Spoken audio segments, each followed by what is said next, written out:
Hello, everyone. Welcome back to the main event. You're here with me, Daniel. And Aaron. Aaron, we're into Wednesday fixtures now for match day 3 of the Champions League. The early fixtures for Wednesday, not quite as juicy as the early fixtures for Tuesday.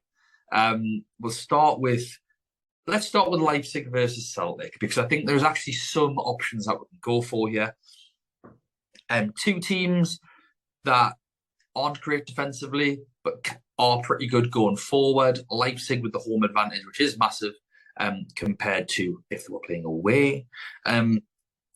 This is a fixture that I'm looking at going, maybe I should be limitless in this week so I can have Nkunku. But I feel like I've been burnt too many times because the amount of times he's been playing out on the right wing is just been disgraceful. Leipzig did win yesterday 4-0. Nkunku scored twice, once from the penalty spot. And that's because dun, dun, dun, he played through the middle. He did play off Andre Silva. So he sort of played in the 10, but he's so much more effective in the middle. Szoboszlai played on the right and Werner played on the left. Werner also bagged a brace. The sort of issue is that Nkunku's a midfielder and Werner is not. And as we know, those forward spots are, as we always say here, a premium. And I don't want Werner in one of my forward spots. But Nkunku, back at it. If he plays through the middle, then you really, really want him. Like really, really, really want him for this game. But if he doesn't, you're just getting mugged off. Absolutely mugged off. I cannot stand Leipzig. I don't like any of the managers they've had. I hate how they just constantly cannot decide what formation they want to play, where within a formation they want to play those players. Just make up your mind so that we all know what we're doing. And then maybe you might be a little bit more consistent because the game before that, the 4-0 win, on the 17th of September, they lost 3-0 to Mönchengladbach. I've got no idea which Leipzig team is going to turn up. Like, I do think Mönchengladbach are a really good team. They're sort of in the Champions League one year, then out the next. I think German teams that aren't Bayern Munich struggle to juggle the league in European football, but they tend to not do that great once they're in Europe in the league. But yeah, if we look at that game, Emil Forsberg was in the 10 and Nkunku was on the left. It's just a shamble. I just think for 9 million, can you risk it? That's a pretty penny. If you're on a limitless though, he is a must because you will see the team sheet as well, so you can see where he's playing on the right or the left or through the middle. Yeah. How are you The feeling about that? Like, I think I honestly think Red Bull had a big say in these early kickoffs, to be honest. It seems like they've got the marketing sorted for this hour. But in terms of Leipzig, exactly what you were saying, Werner's on a great little bit of form, almost like the return to what he was before he moved to Chelsea. But it's like what you said, you just don't risk it. So Nkunku, for me, he's definitely in my team. But in terms of some of their other players as well, Simakan, currently he is averaging 6.5 points per game. Obviously, that is due to the goal that he scored against Shakhtar, so that kind of sways it a little bit. But yeah, against Real Madrid, he managed to come off before the goals were scored as well. But he is getting ball recovery points, unlike a lot of these other ones. 4.5 against back-to-back games against Celtic. We know he can score goals. He gets the ball recoveries for 4.5. Seems to be an all right shout if you are trying to, I guess, scrape the barrel and look for some 4.5 defenders. But in terms of everyone else, I really just, like the majority of people, just hope Nkunku plays through the middle. I don't know how many people are going to keep him in their team for who are wildcarding. I think that's going to be really interesting.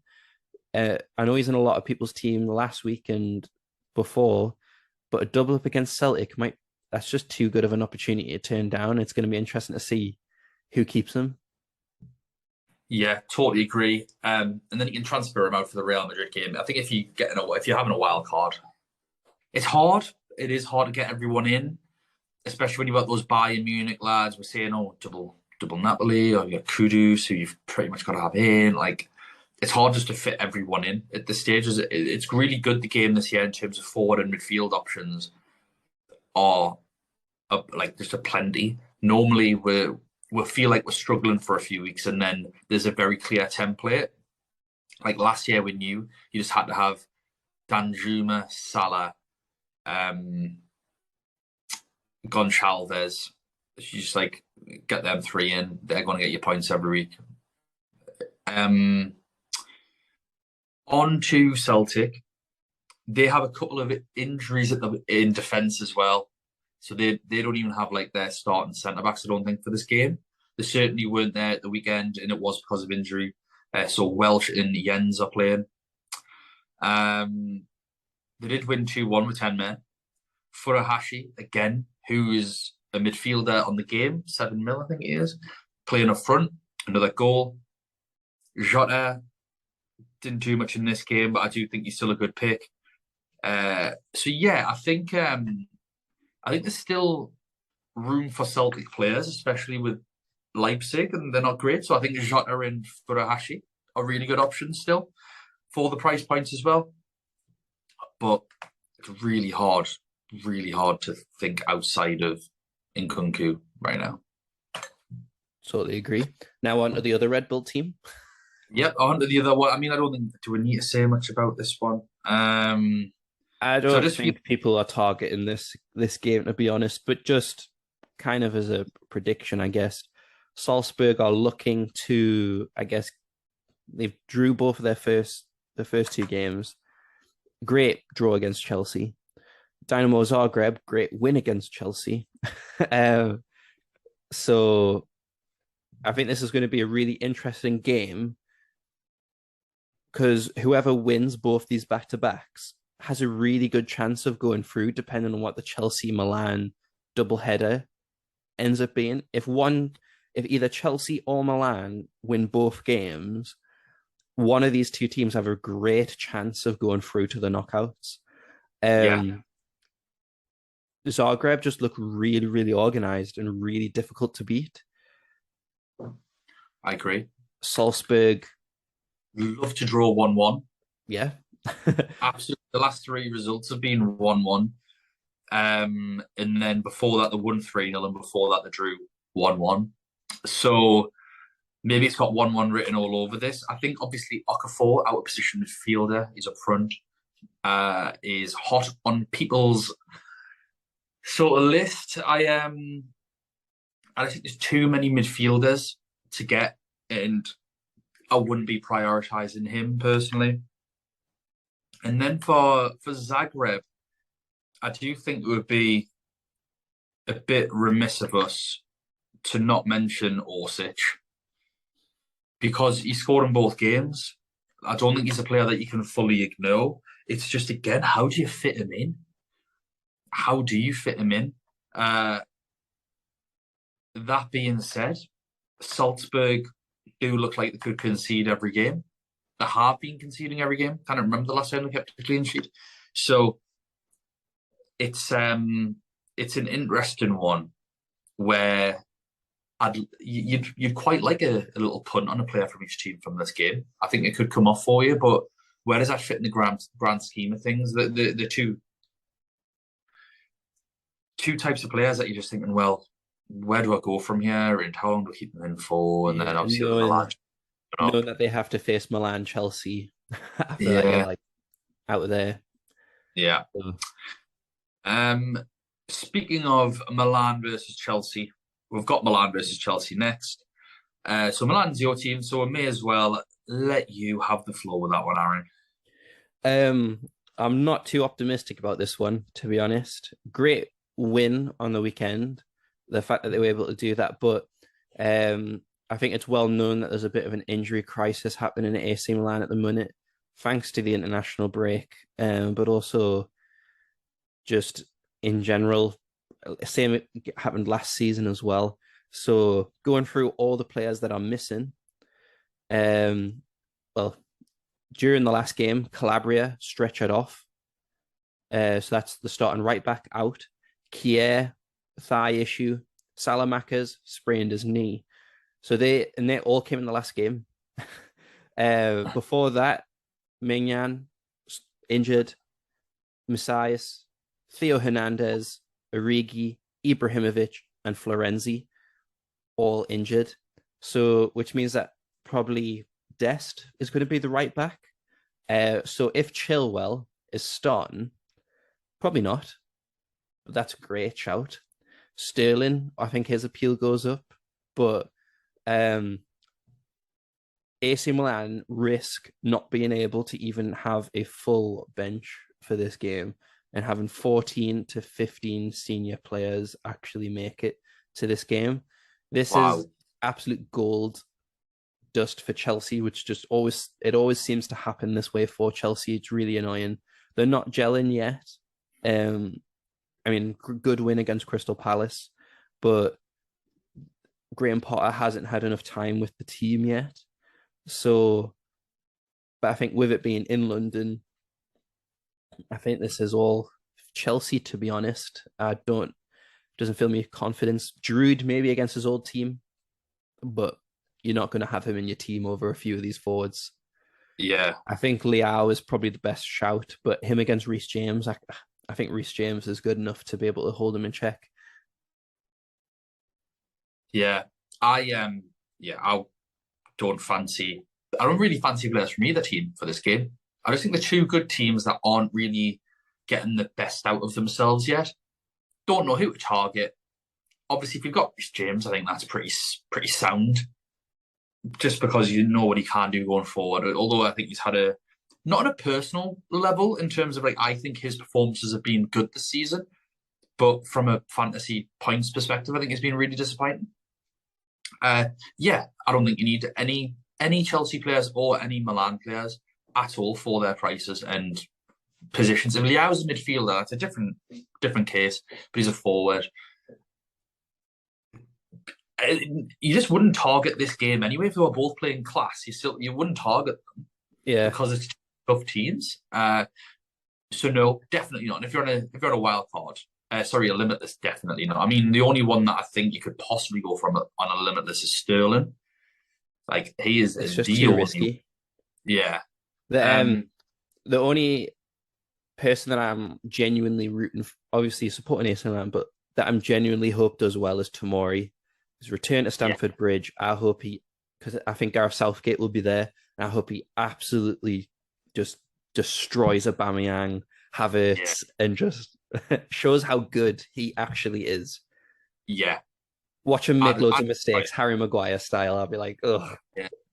No. Well, I mean, don't grade and curse him. I already have. I think I've just done it. Don't Koulibaly him. I think he's good as well, though. So, I mean, he should definitely be the starting England centre-back, 100%. So, hopefully he gives it to them. Juventus versus Maccabi Haifa. Again, you want to talk about Juventus? So, Juventus are currently winning 1-0. They always seem to play on Sunday nights while we're recording.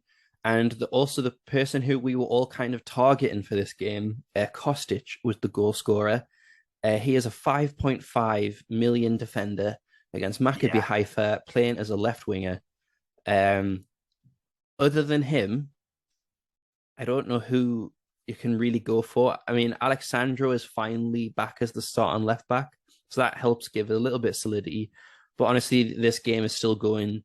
They could crumble and collapse as we're talking. So Allegri came out this week and said, we have so many injuries in this team that if you gave the same problem to Roma or AC Milan, they would lose. And then AC Milan had all them injuries yesterday and still won, but that's a different story. Just had to throw shade. It's such a subtle burn. But Juventus have to win this game. They can't be that bad I just can't wrap my head around Juventus being that bad if they could not win this game. So Maccabi Haifa, you're probably not targeting anyone, but they did actually play quite well in the last game. That the good goal that they worked, and it's not in the realm of impossible that Maccabi Haifa could come away with 3 points, which is how Juventus are playing right now. Yeah, I still wouldn't go for any Maccabi Haifa players. I think Kostic is the one that you go for. I think he is the one and only. Did Maccabi Haifa score against PSG? Yeah, I believe so. Yeah, Yeah, that's the 3-1. thing. Like they're getting not goals, but like they're being annoying. Like Yeah. they're not just rolling over. Especially when a lot of Yeah, people had Hakimi, or they didn't have Hakimi. They had Mendes known Hakimi was injured, but yeah, that was a Paris Saint-Germain clean sheet that was wiped out for that, and a lot of people had him yeah. in there. I think Alexandro's 4.5 million though for in He the still game. has scored for Kostic, surely. But it's just in terms of like for wildcarders, because people asked. I think you asked me about it in the first episode, and um, I'm just double checking, but I'm pretty sure he's like the cheapest Juventus player. So the fact that he's going to be playing again is, I guess, a little bit of good news. Um, yeah, 4.5 defender.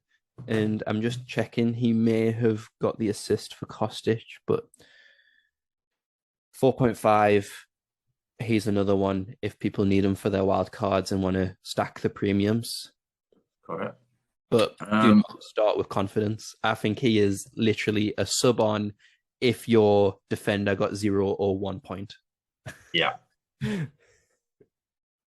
Real Madrid versus Shakhtar Donetsk.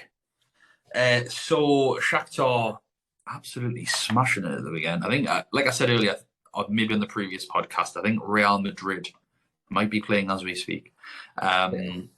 So we will go through some Real Madrid stuff in a moment, but I just want to start with Shakhtar, get them out of the way. So they won yesterday 6-1.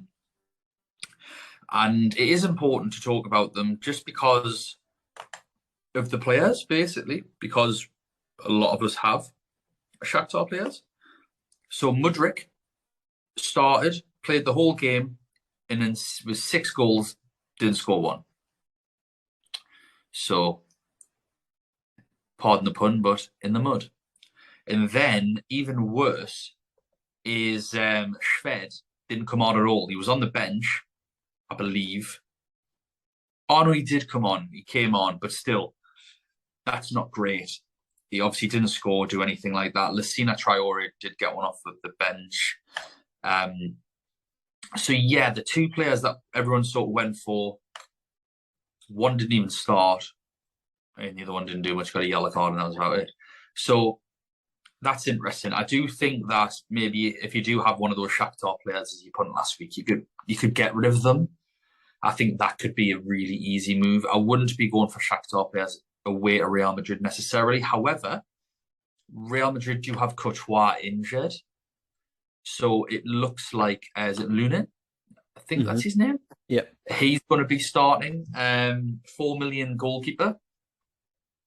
But people need to be careful because with things like this, I think Shakhtar are going to be well up for it. Away to Real Madrid, going to be buzzing for that. And Courtois gets Real Madrid out of quite a bit of bother quite a lot of the time. Like, he's a really good goalkeeper, obviously. Like, he's arguably the best goalkeeper in the world last year. And you can't just put in a different goalkeeper and expect them to do the same job. So I think that's a bit of a red flag for Real Madrid defenders as well. But Benzema's back. Benzema's playing tonight. Valverde, I think, still a great option. Modric is a great option. Rodrigo, Vinny, Benzema. I think go for a number of those 5, and I think you'll do really, really well. I currently have Vinny Jr., I believe, but I'll probably try and bring in Benzema as well for this game. I think I'm going to try and try and go Neymar to Benzema, but we'll have to see. It depends on what funds are like. What about you, especially on your limit list for Real Madrid? You've got to be getting in like Benzema, Vinicius Junior, surely. Yeah, the problem is now is that I'm running into there's too many midfielders for the spots that I want. Vinicius Junior will still stay in there, but I'm really worried about going without Valverde because I believe that a lot of wildcarders will get him in at 6.5. He will be getting a price rise um, this game, so it's not necessarily about transferring him in the next match day. It's just going without him for this one. And it's not necessarily like, oh, I'm going to choose Valverde over some of these midfielders. It's just knowing that the majority of other players will have him and I won't. Yeah. And that is kind of the biggest worry of mine with this game. Benzema is going to be in my team though as one of the forwards. He'll replace one of the Paris Saint-Germain duo that I have. We'll see how he does this game and whether there's any setbacks in his injury. Yeah. Sevilla versus Dortmund. Sevilla are terrible. Got to be 2-0. Again, they're rubbish. Don't really know what else to say. Sorry, Sevilla fans. Plezeniad. Yeah, Plezeniad. Dortmund are nearly Plezeniad. They obviously have Marco Reus now injured. They've got just a litany of injury issues, and it's just absolutely killing them. They were beaten 3-2 by Cologne yesterday. Julian Brandt got the goal for Dortmund. I think he's a very underrated player. Still not sure he deserved the player of the match for that match day one against Copenhagen. But I think he can do really well. Obviously, Bellingham is an absolute baller. I think their 4 million goalkeeper is still playing. But do you want... I mean, I always say, do you want Dortmund defenders? But actually, against Sevilla, yeah. Like, Guerrero, 4.5. Yes. If I had a normal wild card, I'd be having Guerrero probably at 4.5, just off 4.6, 4.7, whatever he is now. I'm sure I got a price rise. He's just a joke for that price, and I can see Dortmund keeping a clean sheet with Sevilla. Like Sevilla, just so bad. So yeah, not much else to say about that game. Do you have? Because I don't think you're getting anyone in on a limitless in that game, are you? No, I think the best news about this game, though, well, just in Dortmund in general, is that the injury to Royce doesn't look as serious as what was feared. Apparently, he's not too far from returning to individual training, which is absolutely fantastic. So hopefully, he can still make the Germany team for the World Cup. But other than that, like Guerrero, he has to be in a lot of people's teams. I think in terms of people who kind of just going through most people's teams, they would have had him in match day one, limit list, and then he'll be sitting there. And I think he's a player that you should keep. I don't think you should get rid of him. He's got your price rise as well. But in terms of this game, I think you should keep him. I think potentially for the rest of the group stage, because they're going to finish off with Copenhagen last match day. And Dortmund may potentially need the points to go to like confirm their spot. So I don't think there'll be rotation because I think they'll lose again to Man City.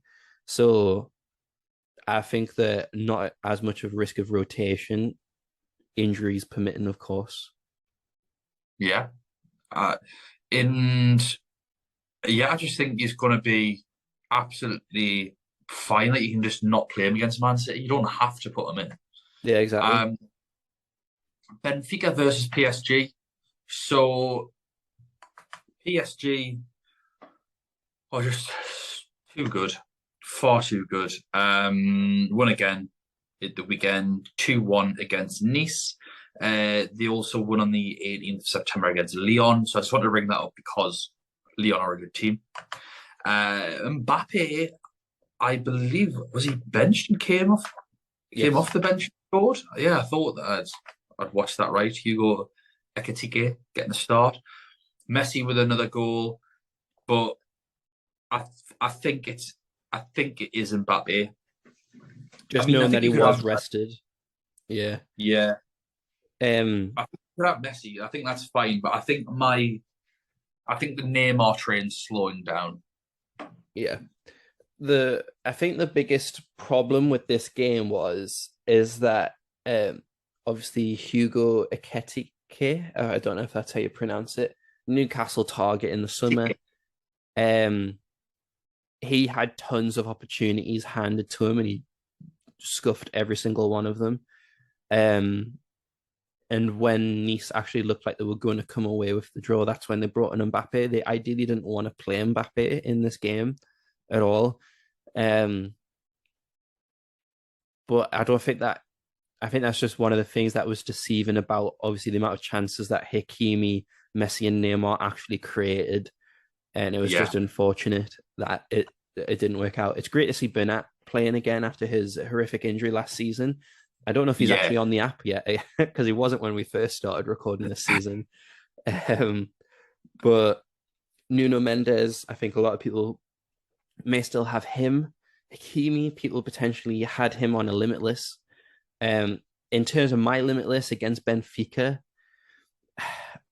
I'm not going to pile in on Paris Saint-Germain, but I do really think that the ball recoveries are there to have a safe floor, so I can take a little bit more risk on the Tuesday games, and so I'm potentially looking at Marquinhos, just to have it's in Portugal, and just for the ball recoveries, in his danger from set pieces. I'm just looking for that safe floor. Who's someone who's going to potentially get me over 3 points?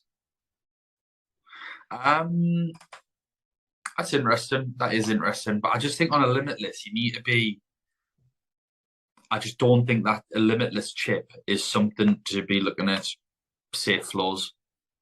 I don't think you look to get a 6.5 million defender in. I mean, they can't get a safe floor, but I think you've got to look for something better. And I don't think PSG away to Benfica is the best fixture in the world for a PSG defender. Benfica did draw 0-0 at the weekend. I think we've already discussed their assets to death, really. Like Florentino is your enabler, your budget enabler in midfield. You're probably not going to want too many defenders against PSG.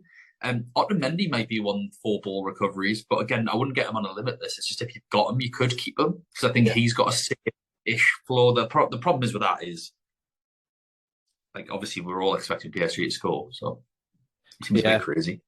And then you're not really. I don't think you're going to want like Rafa Silva or I've totally forgot his name.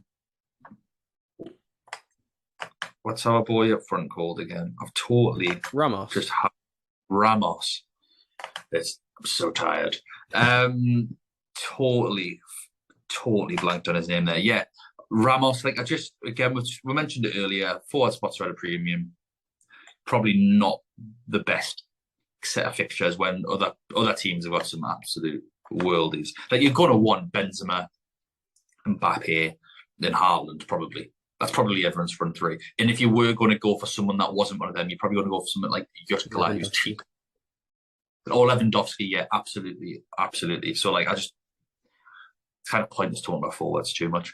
Man City versus Copenhagen is our last game. Man City not looking very good at the back. Loads of changes, few injuries. Laporte is back, which I think is a huge boost for them. Huge boost for people on a limitless this week or next.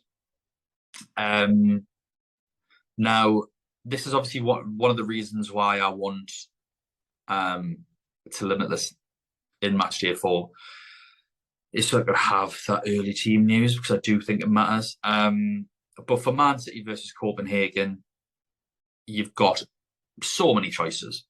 In Haaland, who he's just surely a must. 3 hat-tricks in 8 Premier League games is absolutely ridiculous. I think the nearest player, the fastest player to get to 3 hat-tricks before him was like Michael Owen in 44 games or something like that. And he's got 3 in it. Yeah. Like, it's not even fair how good he is. And, a couple couple of assists to go along with it. Then in like teams like Copenhagen, his bread and butter, aren't the really Norwegian lad going playing against a Danish team. Like it's just bred for this. Foden, I think, is 100% the best midfield option with De Bruyne. Like because it's normally right to go Foden, but is it Bernardo Silva? Is it Gundogan? Is it Grealish? Is it Mahrez? I just think it's Foden. I just think and it's not just because of the hat trick. I was leaning that way anyway. Then he banged in a hat trick, and I go, right, yeah, it is him, definitely him. So I think you can go for those three. Then obviously you've got Cancelo. Why would you not? Like he's a ball recovery magnet. He gets assists. I think he's better in the Champions League than he is in the Premier League, personally. So especially it's because of the ball recovery points that he can get. So take your pick, but you should have at least 2 Man City players in your team, at least. Aaron, with you being on a limitless, who have you got for this game? I assume triple Copenhagen. Of course. It's like you can see my team. My biggest fear is that Haaland doesn't fear play. itself. Is that your biggest fear? And that's how I became Batman. No, Cancelo, I think, is a must, especially by the looks. I didn't see that part, but I think I saw that Walker was taken off. Was that an injury or? I think so. I'll be honest to everyone, if everyone can see how tired I am. I was asleep for the first half of that game. I've been asleep. And then I watched the second half and I just saw him taken off. So I'm assuming it was injury related because he's a bit of a sick note these days. Yeah, I missed like the middle, like the last 10 minutes of the first half and the first 10 minutes of the second half. But Cancelo, I think it guarantees his spot, as weird as that is to say with Man City. So he is obviously with Limitless. Kind of what you were saying with the Marquinhos thing, you have to use your Limitless to get these premiums in. So Cancelo is a must because I think he's going to be in the majority of people's teams anyways. 49% selected. I'd be stupid to go without him for that. My biggest fear is that Haaland doesn't play. I think that's everyone's fear every single week. But this is literally a game where Alvarez could play and do well. Where I think that's where, especially for Matchday 4, when we get to see the early kickoff news, knowing that they've got Liverpool that weekend after that, I think that has Alvarez written all over it, to be honest.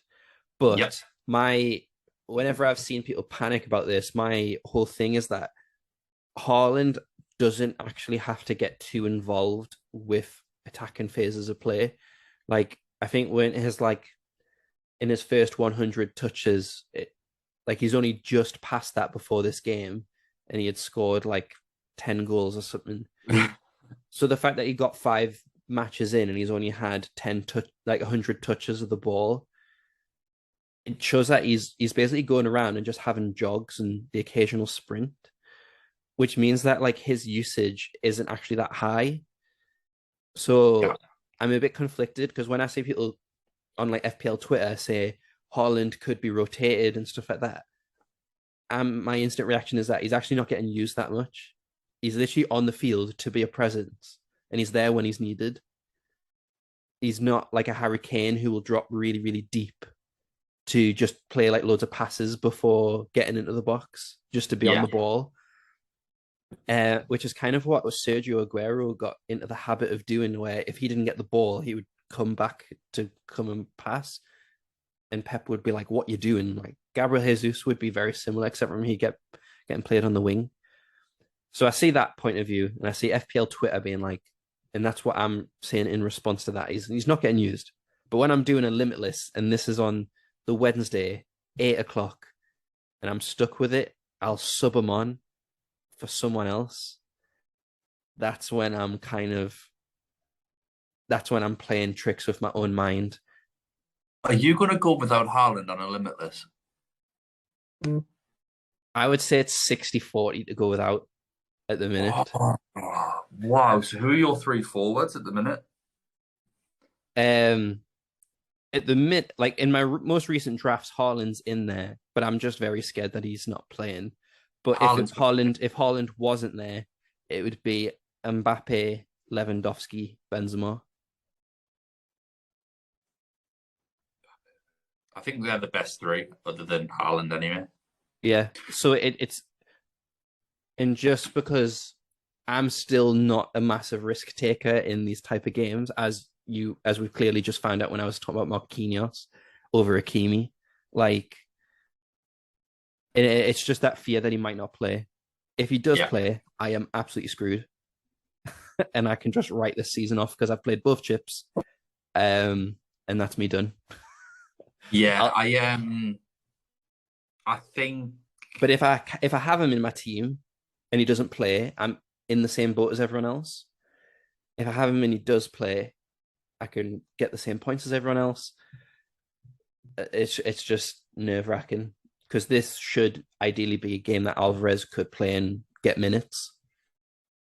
I just think Pep's going to want to qualify before he starts dropping them. Yeah, especially like looking. This is the game to do it, today, didn't he? Did he play a full 90 minutes today? Like, Pep doesn't give a shit, man. Like it's just like he's never rotated players based on fitness. He's admitted it. He doesn't do it. Like yeah. it's not happening. Like people need to take their own like brain out of their heads and start thinking, what does Pep Guardiola do? And Pep Guardiola isn't rotating him for that game. Because I think he's more of a rotation risk for Matchday 4. Because by that point, obviously Liverpool the next week. That's why I want to limit this to 4. This is literally the reason why. Because they've had 3 wins. Hopefully by this point, depending on how Dortmund Sevilla goes, if that finishes as a draw, they're on 9 points. Dortmund are on 4. Like, that's pretty much them qualified. Yeah. And that's job done before they face all the teams around, like before they face Liverpool, and I think they've got Arsenal soon after that as well. So yeah, I think that's when like I said, in my most recent drafts, Haaland's not left, but I am just really nervous that he's not going to be there. But KDB is if him being substituted today, he is in my team. Yeah. Again, kind of the same thing that we've just said. But now I'm looking at 6 or 7 premium midfielders for 5 spots, and now it's about selecting which ones. And I remember seeing it was a conversation on Twitter with a Bayern Munich fan, and he said Kimmich not playing will affect both the attack and the defense.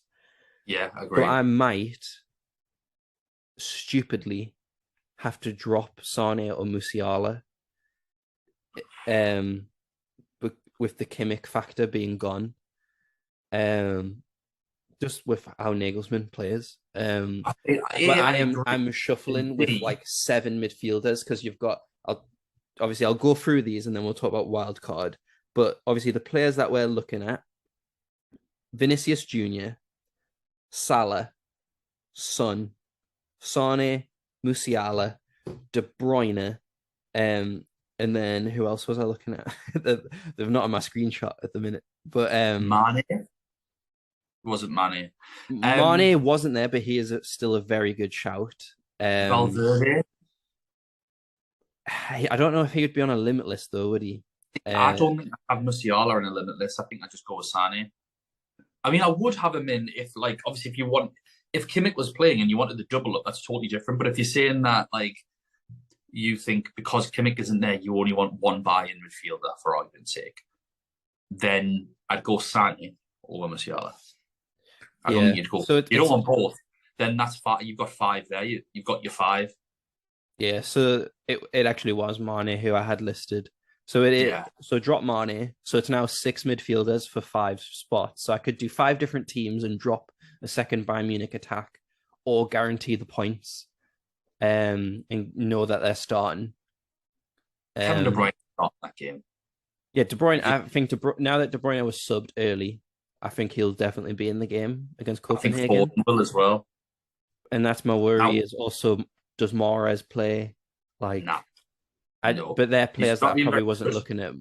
So I think the biggest question now is who do I drop? Musiala, Salah, or Son You drop Musiala or Son. against Plazenia? Musiala, Do you drop Son then? yeah, Son's not been doing like that well. I know he's got banged in a hat trick against the worst and then he defense. scored in both games for South Korea Who's against the he playing top against? tier opposition. Actually, Japan's not bad, but still, No, Japan's really good. yeah. So sarcasm actually turned into a good point. Yeah. But that's kind of the struggle. I think midfielders are harder for me to pick at the minute. Got it. But De Bruyne he's more certain than Haaland is. That's where I'll leave that conversation. Cool. Right then. So let's discuss some wildcard picks, Aaron. We're just gonna try and pick a player in each position, maybe that people might be sleeping on more than like is really in your face. Now, there is going to be a theme for my picks, and it's related to the interview I did for Lewis at Fantasy Football Scout. Great interview, by the way. Thank you very much. He was asking, particular tips and sort of how we played, and maybe one area where I went wrong last year in the knockouts was not putting enough attention on Tuesday players. So I'm going to limit myself. Personally, you don't have to do this at all, but I'm going to limit myself where every single pick is going to be on a Tuesday fixture today. Very good. Okay. So, do you want to go first for goal? Did you want to do goalkeepers first or forwards first? We're working front to back, back to front. I think we'll do forwards first because we've kind of just banged the drum about premium forwards, and I think the ones that we'll choose are pretty highly owned. So I don't think it's going to be a surprise to people. I do think the forwards are difficult because I do just think, like, what we're meant to say, other than it's Lewandowski, Haaland, Benzema, and Mbappe. And that was actually going to be my thing. If you wild card and get Benzema back in your team, that's my shout. So I don't disagree, but because of the rule I've just set myself of Wednesday players, I cannot pick Benzema for the benefit of this. I will go for, I'll go for, oh my God. I'll go for Lewandowski. I just think he's just so solid, and Inter are very good. So I will go for Robert Lewandowski, especially on that opening day, the Tuesday.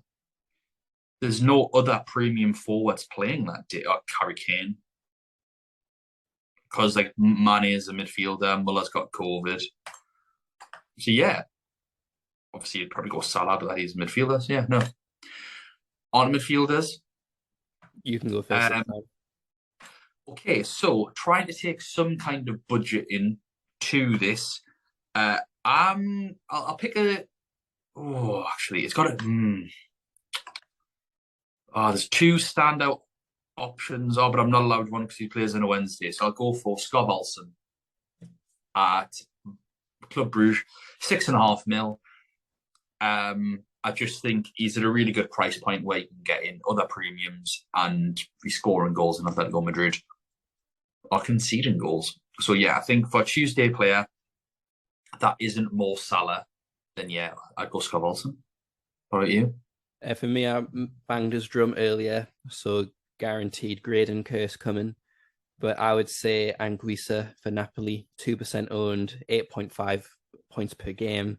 Lovely. 5.6 for a wild card. I think he's a great budget option. Defense, go on, you can go for the defender.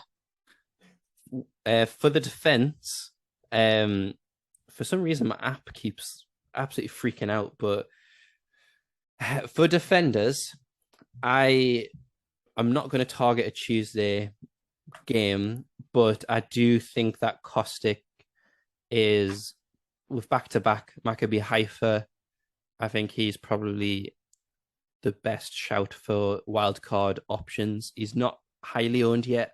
My app's not working right now, so I can't see the exact selected by percentage. Yeah. But I think that he's potentially the better shout for people should be looking at to maybe get rid of Dumfries if they transfer them in. Yeah. I think that's a tremendous shout. For me, again, my obligatory Tuesday picks. I think it's boring going Trent, isn't it? That's boring. Like, would you get him on a wild card though? Double up against Rangers? Yeah, maybe you're right. Because think about it as well. Like they'll, mind you, they need to get wins regardless. But in the exact same way we're talking about Man City, they're going to be at Rangers, knowing that they've got Man City on the following weekend. Okay, then I think the only player, and I'm going for this just because we talked about him during the podcast, on the previous podcast. I just think it's for budgetary reasons. I think I would go for, if I can get his bloody name, he's in my team. Carmel. So very good. 4.1 million defender, plays for Porto. He's got 2 games against a fairly toothless Leverkusen. I know they've just conceded 4 to Bruges, but because it's a Tuesday, that's kind of where I'm going with that.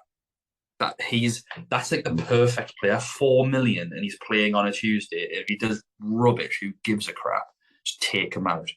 And he's just going to allow you to just enable players everywhere else across the pitch. And then I think we'd probably end up going for the same goalkeeper here, Aaron. But go on, I'll let you go. Oh, is it my turn to go first? Yes, your turn to go first. It'll be up to me to try and find another wildcard goalkeeper. Yes, Adan at Sporting.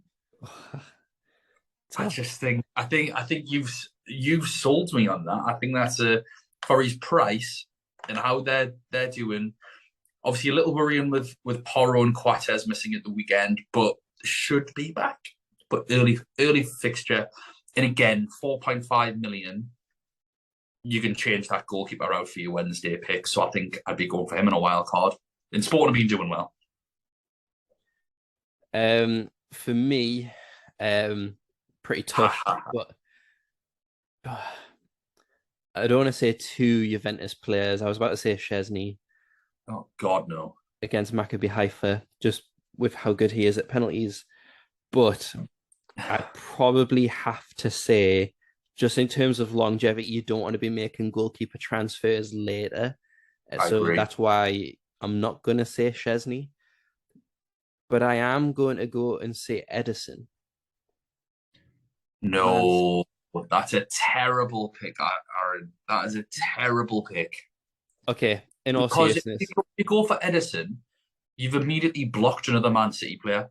It's true. Let me repent. Yes. Sorry, Lord.